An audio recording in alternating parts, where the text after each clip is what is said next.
Kingprice en Shosho. Versekering waaroor jy seker kan wees. Besoek kingprice.co.za.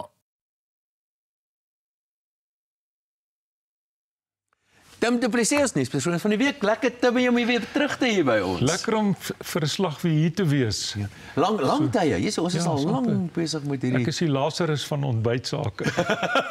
Nee, jy's nog reg. Luister, hierdie week nog gesels oor Donald Trump. Hierdie is 'n groot week vir almal. Ek reken vir Suid-Afrika ook. Die een ding wat baie duidelik is, jy weet, hy gee ons nie 'n blaaskans.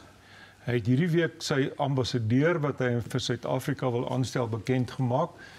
Meneer Brent Bozell die derde. Hy's 'n ou baie bekend in konservatiewe kringe. Hy het 'n NGO organisasie wat liberale, soos hy dit sê, vooroordeel in die media al van 1987 beveg. So hy's 'n ou bekende konservatief. So hy het hom aangewys as die ambassadeur. En gister, wanneer was dit, Vrydagoggend in Business Day, skryf Johnny Steinberg, 'n rubriekskrywer en 'n lankbestaande bekende kommentator in Business Day en wat op die oomblik by Yale Universiteit klas gee in Amerika. Toe sê hy, Trump, en jy praat van die tariewe, jy weet, die Ramaphosa se idees is om 'n bilaterale handelsooreenkoms tussen Suid-Afrika en Amerika te sluit, sodat ons kan die impak van die verlies van AGOA versag. Ek dink nie daar's 'n kans dat so iets nou kan gebeur.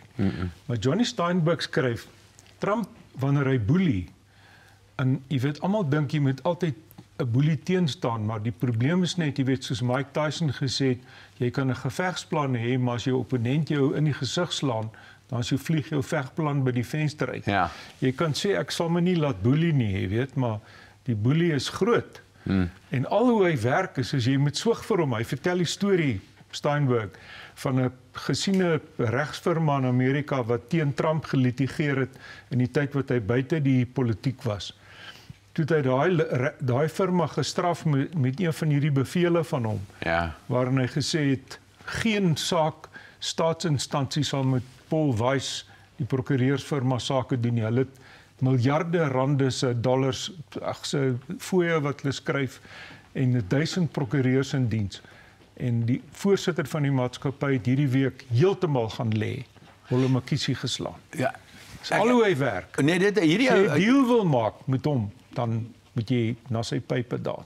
Die realiteit is dis nie 'n ooreenkoms tussen gelykes hierdie nie. Donald Trump is die magtigste ou in die wêreld, met alles wat agter hom staan, onder andere Elon Musk.